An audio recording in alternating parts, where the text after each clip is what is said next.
Halo semuanya, welcome to Kubis Kupas Habis.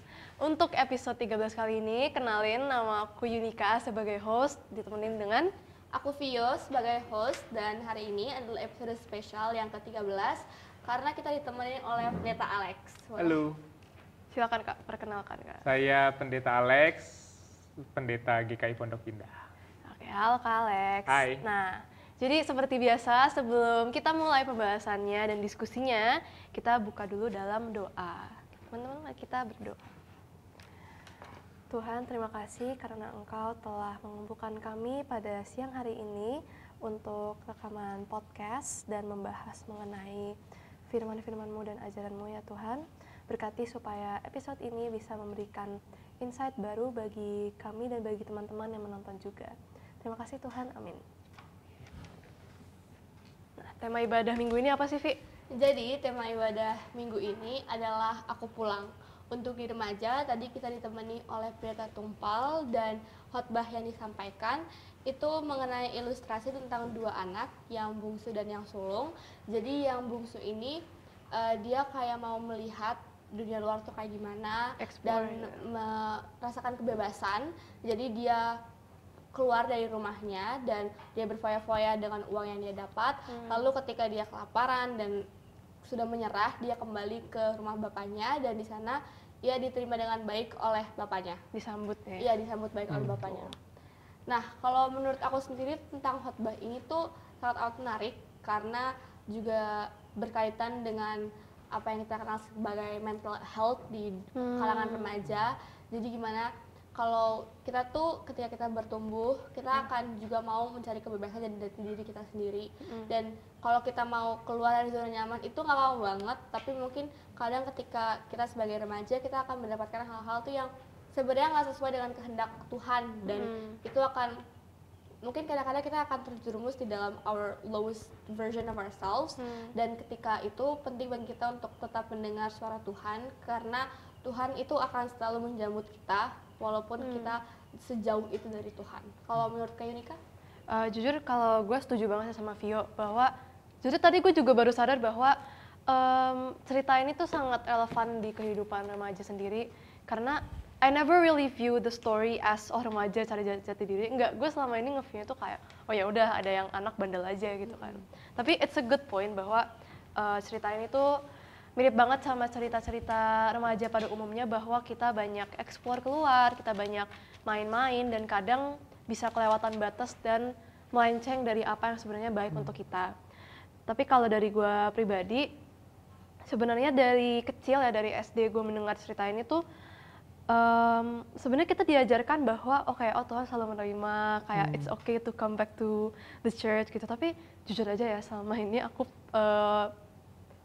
masih suka bingung, karena aku cenderung orang yang mengerti posisi si kakak yang kayak kesel, kayak kenapa sih adik gue disambut padahal dia udah banyak salah gitu, padahal gue yang udah selama ini baik-baik tapi nggak pernah dapat apresiasi. I understand that position, dan aku sampai sekarang jujur aja kayak masih belum nangkep sepenuhnya kenapa si adik yang udah merugikan ya mungkin atau banyak melakukan kesalahan tuh masih bisa disambut dengan meriah gitu. Alex? Oke, jadi prinsipnya kalau kita lihat kisah ini ya, kita tuh pas baca Alkitab perlu lihat kisah ini tuh muncul dalam konteks seperti apa sih. Nah, kisah ini kalau kita baca, ini tuh perumpamaan yang Yesus lempar ke orang Farisi sama siapa nih? Ahli Taurat. Kenapa Yesus lempar ini? Karena satu momen Yesus lagi makan sama orang berdosa. Terus orang Farisi sama ahli Taurat sebel. Lah, ini orang kenapa makan sama orang berdosa? Ini kan orang yang nggak layak nih. Harusnya nih di-execute nih, dijauhin nih. Orang berdosa tuh macem-macem ya. Nah, lalu kemudian Yesus lemparlah dua perumpamaan sebetulnya. Perumpamaan pertama tuh tentang domba yang hilang. Ingat nggak? Ingat. Tuhan Yesus si gembala itu tuh tinggalin yang 99 demi yang satu. Itu buat nunjukin seberharga itu loh setiap jiwa itu. Bahkan si domba yang hilang ini nih diperkuat lagi sama anak yang hilang. Hmm. Anak yang hilang nih kan bikin salah, bikin dosa, makanya ini menggambarkan si pemungut cukai dan orang berdosa. Hmm. Tetapi si bapak ini tuh tetap menyambut dia nih. Nah, si kakak yang sirik ini tuh ngambil tempatnya si orang Farisi dan ahli Taurat Iya. yang merasa layak, merasa gue nih udah ngikutin nih hukum Musa gitu. Kok bisa-bisanya sih lu baik sama yang kayak begitu gitu. Iya. Kira-kira gitulah. Nah, maka kisah ini tuh lagi Tuhan Yesus pakai buat mengcounter pemikiran orang Farisi sama ahli Taurat. Kira-kira itulah gambaran besarnya ya. I see. Nah, jadi untuk episode kali ini kita pakai guiding questions ya, untuk biar diskusinya lebih teratur. Dari Vio mungkin ada nggak pertanyaan soal topik ini gitu? Oke. Jadi kan banyak dari kita tuh merasa kita tuh harus cukup baik atau layak untuk di hadapan Tuhan. Kayak mungkin seringkali kita ngerasa, oh gue nggak pantas untuk dapetin ini, untuk kembali ke sini karena ya gue berdosa, nggak cukup baik, nggak cukup untuk Tuhan gitu. Dan selain untuk Tuhan juga untuk diterima oleh orang lain, karena mungkin seperti yang tadi Farisi, kita seringkali dikucilkan karena masalah-masalah kita, walaupun kadang orang nggak tahu apa yang kita alami untuk kita melakukan itu. Jadi mengapa seringkali muncul pemikiran bahwa kasih Tuhan tuh juga harus bergantung sama seberapa baik seseorang, dan sebenarnya tuh nyata nggak sih kayak kita tuh harus melakukan sesuatu untuk mendapatkan kasih Tuhan. Karena kalau misalnya kita balik ke misalnya orang-orang di sekeliling kita, ya kalau kita stuff up, kita harus do a lot to make it up to that person gitu kan. Jadi does that also apply to God or not? Oke, menarik. Pemikiran itu tuh sebetulnya muncul karena di keseharian kita terbiasa dengan pola transaksional. Kalau gua ngasih ini, harusnya gua dapat begini dong. Iya. Kalau gua ngelakuin ini, harusnya gua direspon seperti ini dong. Nah, cara pikir ini lalu kemudian kita proyeksikan kepada Allah. Oh, berarti kalau gua ngelakuin ini, Allah harusnya melakukan ini dong. Termasuk ketika gua nggak ngelakuin ini, wah jangan-jangan Allah nanti nggak bakal ngelakuin ini. Oh iya. Ya kan? Balikannya. Nah, sementara kalau kita baca nih 2 Timotius 2 ayat 13. Di situ Paulus tuh ngasih tahu bahwa kalau kita tidak setia sama Allah, Allah tetap setia sama kita. Ini kan di luar pola transaksional kita kan. Iya. Kita nggak setia. Loh, kok Allah tetap setia? Kenapa? Karena Allah tidak dapat menyangkal dirinya sendiri, kata Paulus. Artinya Allah tuh mau bilang, Allah adalah kasih dan kesetiaan, maka tidak mungkin kasih dan kesetiaan itu berubah hanya karena manusianya tidak mengasihi dan tidak setia. Jadi Allah nggak bisa mencederai identitas dirinya sendiri gitu sebagai kasih dan kesetiaan. Nah, jadi kalau ditanya kenapa orang merasa harus cukup baik, harus layak dulu supaya diterima, ya itu pola yang kita bentuk di society kita tuh, sadar nggak sadar. Sementara cara Allah melihatnya nggak begitu. Lihat aja Saulus, udah jelas-jelas ngehajar para pengikut Yesus, apa yang Allah lakukan? Dipakai buat mewartakan Injil. Petrus nyangkal Yesus. Sebelumnya kan Petrus bilang, guru, di antara murid-murid lain, yang lain tuh imannya bakal goyah. Gue yang paling baik. Gitu paling ya. baik satu-satunya, nggak akan gue goyah. Yesus ditangkap nyangkal. Tapi begitu Petrus nyangkal, apa yang Yesus lakukan? Disamperin, ditanya, Simon anak Yohanes, kamu mengasihi aku nggak? Yang 3 kali ditanya, terus Yesus kasih kesempatan, gembalakanlah domba-dombaku. Kan itu nggak make sense buat manusia yang di society-nya tuh terbiasa transaksional. Kalau gue dapat lakuin baik, ya gue dapat baik. Gue lakuin jahat, gue dapat jahat. Nah, itu nggak berlaku sama Allah. Karena apa? Karena si Allah itu adalah si kasih dan kesetiaan itu. Cuma dari pertanyaan ini Kak, mungkin ada follow up dikit. Aku jadi kepikiran, kalau begitu gimana sih tanggapan Kakak soal orang-orang yang mungkin kayak, oh ya udah terserah gue mau dosa kayak gimana, ntar tinggal tobat bisa balik lagi gitu Iya, kan. itu juga sering kayak, oh agama Kristen tuh agama yang mudah, karena kalau lo berdosa ya lo tinggal Kan tiap tobat. Paskah Iya, dihapus kayak, dosanya ya gitu udah kan. mau kesalahan lu sebagaimanapun ya kan udah dibayar, nggak bakal bisa terlalu jauh dari Tuhan gitu loh. Jadi kadang orang tuh malah bukan meremehkan sih, jadi kayak malah menggampangkan kalau misalnya ya udah kalau saya gue dosa tinggal doa ke gereja, tobat, Paskah dihapus, dosanya selesai gitu. Menurut kakak gimana? Jangankan Paskah tiap minggu Iya, tiap minggu. ada pengakuan Iya. dosa ya. itu nunjukin immaturity ya, ketidakdewasaan. Kayak misalnya deh, kita mau senakal apapun, nggak akan dicoret dari kartu keluarga sama orang tua kita. Segitunya orang tua kita tuh manusia nih. Nah Allah nggak akan tuh tiba-tiba nyoret kita dari anaknya. Nah tapi pertanyaannya kemudian adalah, lo orang mau jadi orang yang seperti apa? Menjadi anak yang Mau baik jadi apa anak yang yang seperti apa? jelek gitu. Bahkan sesederhana kalau kita mau tarik praktis ya, kalau untuk hal seperti ini lu nggak bisa bertanggung jawab, lu udah dibayain, nggak merespon anugerah itu dengan baik. Lu bayangin nggak di pekerjaan dia bakal kayak apa, di masyarakat dia bakal kayak apa. Nah maka spirit kayak gini tuh perlu kita pupuk dari sekarang tuh. Perasaan bahwa sebetulnya gue nggak layak nih, tapi Tuhan layakkan. Gue berdosa nih, nggak layak dapat pengampunan, tapi Tuhan berikan anugerah. Nah kebaikan Tuhan tuh jangan diciderai dengan hidup serampangan. Jangan malah asal-asalan. Jangan malah asal-asalan. Justru harusnya pas kita tiap jalan tuh kita ngelakuin dengan perasaan, iya gue nih nggak layak sebetulnya, tapi Tuhan baik banget. Makanya gue mau pakai hidup gue sebenar mungkin. Masa udah dikasih kebaikan, malah responnya hidup berantakan. Gitu. Jadi kita kayak merespon pengampunan dari Tuhan itu bukan dengan kayak malah asal-asalan, tapi justru karena kita sadar bahwa lo akan selalu diampuni oleh Tuhan, maka gunakanlah kebaikan itu sebaik-baiknya gitu ya Kak. Bener, dan kalau kita nggak akan bisa ngerasain betapa berharganya anugerah pengampunan itu kalau kita nggak ngerasain betapa buruknya hidup kita. Jadi jangan-jangan yang pemikirannya kayak tadi itu, dia tuh nggak betul-betul ngerasain bahwa dia tuh nggak layak, terus Tuhan layakkan. Nggak dapet tuh meaning itu, sehingga bisa dengan santai aja bilang, yaudah ntar juga gue tobat kumat. Gitu. Oke. Nah, selanjutnya mungkin dalam konteks cerita Alkitabnya ya Kak, kan di perumpamaan anak yang hilang ini, si bungsunya ini merasa nggak layak buat balik ke rumah setelah dia bersalah, setelah dia foya-foya, merugikan. Nah, sebenarnya apa sih in real life tuh yang bisa membuat seseorang tuh merasa terlalu jauh dari Tuhan untuk kembali, kayak apa sih yang mungkin sering membuat orang tuh merasakan ketidaklayakan itu? Macem-macem ya.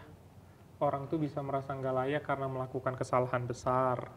Orang bisa merasa nggak layak karena dia malu atau ngerasa kesalahannya tuh terlalu damaging gitu ya. Jadi dia, aduh gua ngerasa nggak layak nih gitu. Tapi menariknya, kalau kita perhatiin si kisah bungsu ini, menurut kalian pas dia balik ke rumah bapaknya, ini orang nyesel nggak sih? Nyesel. Jujur, aku nggak tahu karena selama ini aku belum pernah mendengar kalimat di ceritanya yang kayak mengatakan apakah dia kembali simply karena dia udah nggak punya uang, atau dia kembali karena dia memang benar-benar nyesel. Aku masih belum tahu. Persis, kalau kita baca ya ayat 17 ya. Lalu dia menyadari keadaannya, katanya betapa banyaknya orang upahan bapakku berlimpah-limpah makanannya, tapi aku di sini mati kelaparan. Jadi nggak berlebihan ketika orang baca kisah ini, lalu mereka berasumsi, ini si bungsu ini pas pulang nih, bukan karena dia sadar dia salah. Tapi karena udah mentok, karena lapar, terus dia sirik sama karyawan bapaknya. Maka dia pulang. Lah, karyawan bapak gua makannya enak tuh. Masa gua mati kelaparan di sini? Pertanyaannya, jadi pas lu balik, lu orang nyesel apa enggak? Memang nggak dijelaskan secara eksplisit di sini oleh Tuhan Yesus, tapi nggak berlebihan kalau ada orang yang mempersepsikannya begitu. Nah, tapi indahnya adalah terlepas dari si bungsu ini tuh tulus apa enggak menyesal dan kembali, respon bapaknya tetap penerimaan dong. Bahkan bapaknya ngelihat dari jauh anaknya udah pulang, dia samperin, dia lari. Itu nunjukin intensi kuat. Jadi sebenarnya sebagai manusia gitu, kalau mau balik ke Tuhan dengan alasan apapun, entah itu dia sadar kalau dia salah atau dia cuma mencari keuntungan lain gitu, tetap nggak apa-apa gitu. Kalau aku ngelihat ya, Atau ada yang lebih baik, ada yang lebih buruk. kalau aku ngelihat ya, nggak ada alasan yang keliru untuk kembali kepada Allah. Itu pertama dulu. Karena begitu kamu kembali kepada Allah, bahkan dengan motivasi yang keliru, percayalah keindahan dalam pelukannya itu bisa ngubah hati kita untuk kemudian jadi balik. Kayak contoh deh, nggak semua orang pas pelayanan tuh motivasinya pemberian diri. Ada yang kayak, gue ngisi waktu luang, keren kalau pelayanan, macam-macam. Salah apa enggak? Kurang tepat, tapi bisa jadi itu jadi cara Tuhan juga buat ngebentuk dia. Mungkin dia masuk dengan cara motivasi yang kurang pas, tapi kemudian dalam perjalanannya dia menemukan Tuhan dan it's okay gitu. Itu kenapa apapun yang ada di hati dan pikiranmu, balik deh ke Bapa. Nanti pelukannya itu akan melembutkan hati kita kok. Karena sebenarnya alasannya itu tuh seperti hanya sarana ya, tapi tujuannya ya kembali ke Tuhan juga. I see. Nah, kalau misalnya tadi pas si bungsu ini pulang, kan dia tuh disambut baik oleh ayahnya. Bahkan sebelum dia nyampe di rumah, ayahnya udah ngeliat terus nyamperin gitu kan. Dan itu menggambarkan nggak sih kalau Allah itu kayak begitu? Kayak misalnya, jadi kalau kita kembali, Tuhan tuh akan selalu menjemput kita meskipun mungkin kita mikir, oh we're too deep to be safe gitu loh. Dan Tuhan itu benar-benar melihat anak-anaknya tuh kondisinya kayak gimana gitu. Allah tuh nggak nunggu kesempurnaan pertobatan kita buat menyambut kita ya.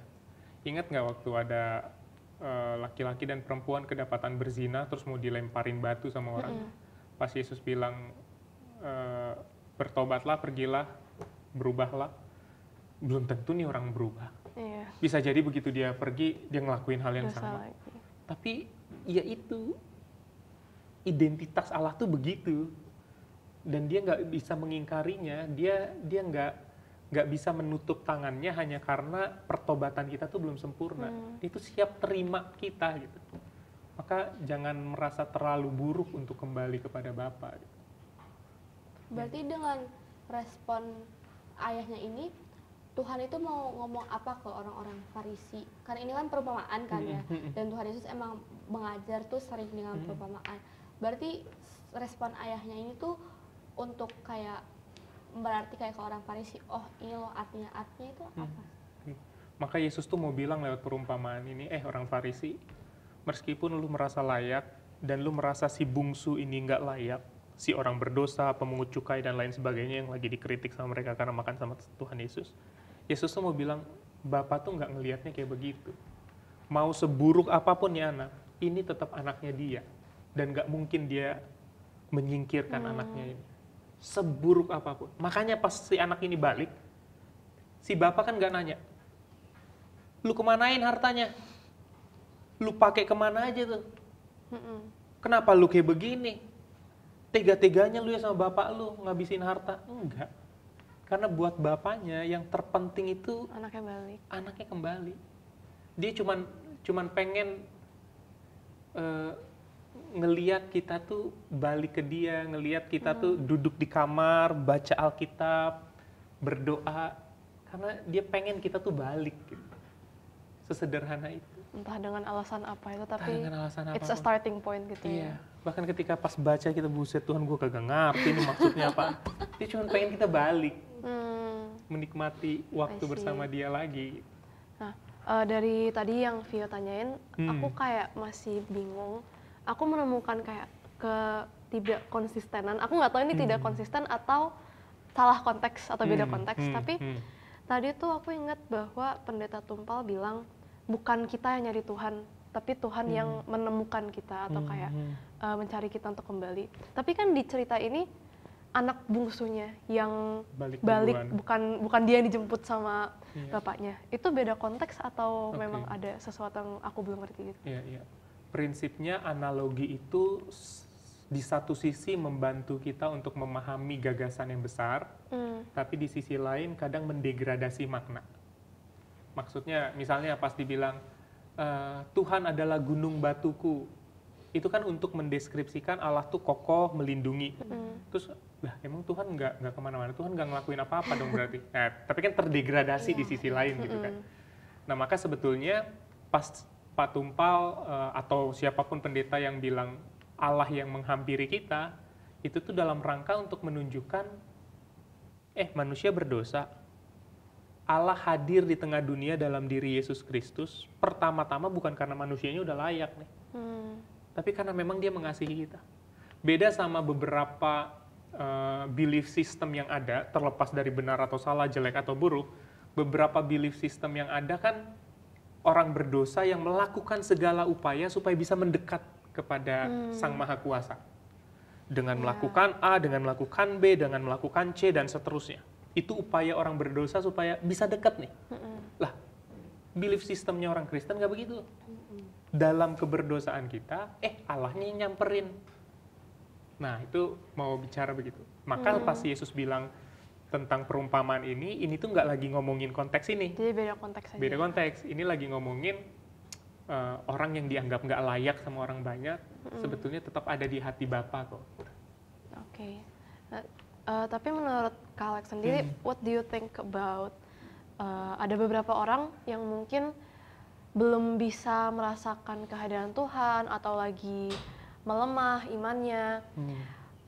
Ada yang bilang kalau Tuhan tuh ada kok, tapi lu aja yang refuse untuk lihat. Tuhan tuh ada di samping lu, tapi lu aja yang menutup mata. Tapi itu kan kayak agak nggak konsisten dengan konsep bahwa Tuhan yang menemukan kamu gitu, bukan kayak kamu yang nyari Tuhan. Dan juga maksudnya kan kita emang diberikan what's known to be free will. Jadi kita bisa kayak memutuskan, kita tuh jalan hidup kita tuh mau kemana gitu.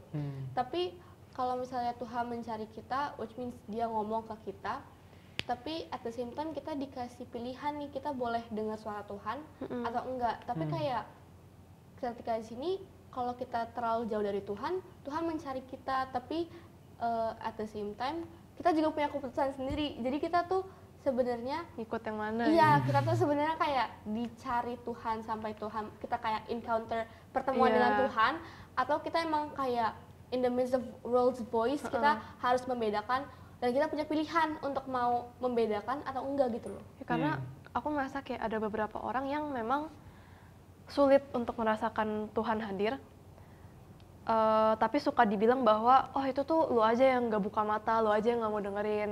Atau aku harus setuju dengan konsep yang bahwa mungkin memang belum ditemukan Tuhan atau kayak mungkin memang belum waktunya. Gitu, masih proses. Oke. Kita mulai dari konsep besarnya dulu ya. Maka kalau kita bilang orang ini belum ditemukan Tuhan, ada area di mana Allah tidak hadir di situ. Iya. Nah, artinya Allah nggak maha hadir dong. Karena dia nggak ada bersama dengan Tuhan. Gitu ya.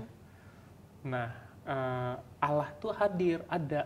Tapi kadang memang harus diakui, nggak semudah itu buat menyadari kehadiran Allah. Trauma masa lalu, perasaan bersalah, dan sebagainya, ketidakpercayaan, dan seterusnya bikin kita susah buat ngerasain Allah tuh kayak apa, abstrak lagi. Kita aja belajar 9 Secret Pathways tuh ada 9 model tuh. Iya. Kita aja belum tentu mungkin tahu, gue ini model yang mana yang sebetulnya gitu ya. Itu one thing gitu ya. Nah, tetapi di saat yang sama kalau bicara soal kehendak, ada gagasan menarik tuh dari Luther. Luther tuh bilang bahwa hati manusia tuh kayak kuda yang ditunggangi. Antara ditunggangi oleh Allah atau ditunggangi oleh iblis. Nah, dia mau bilang Allah ini ngasih free will. Hati lu tuh ditunggangi. Lu mengizinkan siapa yang menunggangi hati lu? Lu mengizinkan Allah yang menunggangi hati lu, atau lu mengizinkan iblis yang menunggangi hati lu? Nah, that's on your choice gitu. On your call. Di situ juga ya. Free will-nya di situ. I see. Nah, mungkin kita ke next question ya, Kak. Balik ke cerita si kakak Ade ini. Mungkin banyak orang yang, contohnya aku, yang mengerti sudut pandang si kakaknya yang merasa nggak adil kalau kok adiknya yang dosa, yang awur-awuran gini, balik-balik masih diterima, malah dibikinin pesta gitu kan. Sedangkan dianya yang udah baik-baik aja nggak pernah diapresiasi mungkin ya anggapnya. Nah, sebagai jemaat gereja nih, kan tadi kita udah bahas soal Tuhannya gimana. sebagai manusia, kita tuh pasti kan menghadapi orang-orang di sekitar kita yang nggak sepenuhnya sempurna, yang mungkin pernah melakukan hal-hal yang salah, atau mungkin bahkan pernah merugikan kita juga. Kenapa sih kayak sulit menerima ketika orang tuh berbuat salah ke sekitar, terus sulit banget buat kita buat menganggap bahwa mereka deserve kesempatan kedua. Terus kita sebagai orang Kristen tuh gimana harus menyikapi orang-orang yang melakukan kesalahan besar tersebut, tapi sekaligus mengerti juga bahwa gereja juga punya peran untuk always open kan, karena menurut aku yang aku suka bingung adalah ada batasan tertentu antara sebagai manusia harus menegakkan keadilan, oh kalau lu salah lu harus dihukum, lu harus jera gini, tapi sebagai orang Kristen ya kasih Allah kan nggak ada batasnya, nggak ada syaratnya. Jadi kita tuh harus jadi tipe yang mana? Yang adil atau yang selalu memaafkan? Ini ada 2 pertanyaan ya. Pertanyaan pertama tuh soal ketidakpuasan sang kakak ketika melihat cara treatment bapaknya ke si bungsu. Kita udah digini-gini nih katanya, waktunya udah mau habis nih katanya. kita cepet ya. Nah, ada yang keliru dari si kakak. Kenapa? Karena bagi si bapak yang terpenting itu tuh bukan perayaannya, bukan pestanya, bukan lembu yang disembelih. Seharusnya yang terpenting tuh pas itu hidup bersama si bapak gitu. Makanya dia bilang, kak, lu kan selama ini bareng-bareng gua, kenapa lu lebih fokus sama hal yang kecilnya sih? Kenapa lu lebih fokus sama selebrasinya sih? Emang itu lebih penting apa daripada tinggal bersama aku gitu? Makanya kemudian dia sirik sama bapaknya men-celebrate si anaknya yang balik dan seterusnya. Nah kadang kita juga suka gitu tuh. Makanya kalau kita udah betul-betul tinggal bareng Tuhan, Tuhan bareng kita, naik Mercy atau naik beca, itu tuh nggak mengurangi damai sejahtera kita. Karena kita udah ngerasain, emang gue tinggal bareng Tuhan, gue nggak perlu sirik sama, loh, kok dia naik Mercy, gue pelayanan setengah mati naiknya beca. Emang apa lagi yang lu butuhkan? Bukankah jauh lebih penting aku di dalam kamu dan kamu di dalam aku gitu dan seterusnya. Nah kedua soal gereja. Gereja gimana nih sikapnya terhadap mereka yang melakukan kesalahan? Nah kita sulit buat nerima orang yang pernah melakukan kesalahan karena kita secara alamiah punya konsep keadilan. Dan di bayangan kita orang yang melakukan kesalahan perlu mendapatkan efek jera. Hukuman gitu. Which is agak berbeda dengan cara Allah melihat. Makanya si Saulus nggak dihukum, tapi malah dikasih kepercayaan dan seterusnya itu. Nah, gimana sih yang gereja lakukan terhadap hal ini? Di satu sisi betul, gereja punya tanggung jawab. Tanggung jawab gereja adalah terkait dengan pemulihan. Makanya dulu gereja tuh punya yang namanya siasat gerejawi. Siasat gerejawi itu apa? Siasat gerejawi itu ketika orang yang 2 syaratnya. Kelakuannya bertentangan dengan firman Tuhan dan menjadi batu sandungan. Ketika ini terjadi, siasat gerejawi dilakukan. Apa itu? Disingkirkan dari komunitas. Zaman dulu begitu. Jadi nggak boleh ke gereja? Nggak boleh ke gereja, nggak boleh dapat pelayanan, dan seterusnya. GKI kemudian mengubah itu menjadi yang namanya penggembalaan khusus. Penggembalaan khusus itu apa? Orang ini digembalakan secara khusus. Tapi spiritnya yang penting. Apa itu? Spiritnya adalah nih orang didampingi secara khusus, bukan dalam rangka untuk dihakimi atau dihukum, tetapi supaya dia mengalami pemulihan. Nah itu cara kita. Dulu sebelum 2023 kemarin amandemen tata gereja, mereka yang sedang dalam penggembalaan khusus yang kelakuan firman bertentangan dengan firman Tuhan jadi batu sandungan, ini nggak boleh ikut perjamuan kudus. Oh. Itu Nah, tahun berapa? Tata gereja yang lama, 2009 sampai akhirnya di amandemen. Nah bahasan paperku ketika pengabdian pendeta itu soal itu. Kenapa orang berdosa justru nggak boleh menerima anugerah pengampunan? Bukan justrunya dia nih yang harusnya paling membutuhkan anugerah itu. Lalu kemudian di amandemen lah. Akhirnya yang dalam penggembalaan khusus tuh boleh ikut perjamuan kudus. Tapi tanggung jawab gereja yang tadi tuh, membimbing, membina, mendampingi, supaya apa? Bukan supaya dihukum, tapi supaya mengalami pemulihan. Tapi kayak bimbingannya itu tuh bentuknya sekedar kayak konsultasi atau kayak diingetin atau benar-benar ada hukumannya gitu? Enggak, kita biasanya bentuknya tim tuh. Oh. Tim yang bahkan kadang dibutuhkan melibatkan psikolog, psikiater, multidisipliner, rohaniawan. Spiritnya satu, supaya orang ini kembali ke jalan Tuhan. Gitu. Tapi kalau itu cara kita bersikap kalau kita sebagai gereja. Tapi kalau di luar mungkin akan beda cerita ya Kak. Kalau misalnya kita punya kewajiban, kewenangan, Betul, keadilan terkait dengan hukum, negara punya cara main gitu ya. Itu tergantung lingkungan juga ya Kak. Iya, betul. I see. Tapi prinsipnya kadang kita perlu juga boundaries tuh. Kayak misalnya deh, Mbak ART kita mukul anak kita dengan itu. Apa kita mengampuni, tapi apa kita mempercayakan hal yang serupa juga kan jadi persoalan lain. Iya. I see. Kayaknya kita udah kepanjangan ya. Oke, kita kesimpulan aja kali ya, boleh kayaknya. Ya, boleh langsung aja ke kesimpulannya bahwa sebenarnya ya back again, kasih Allah nggak ada syaratnya, dan lu mau balik ke Allah kapanpun dengan alasan yang terkesan seaneh apapun, itu pasti dia akan menerima.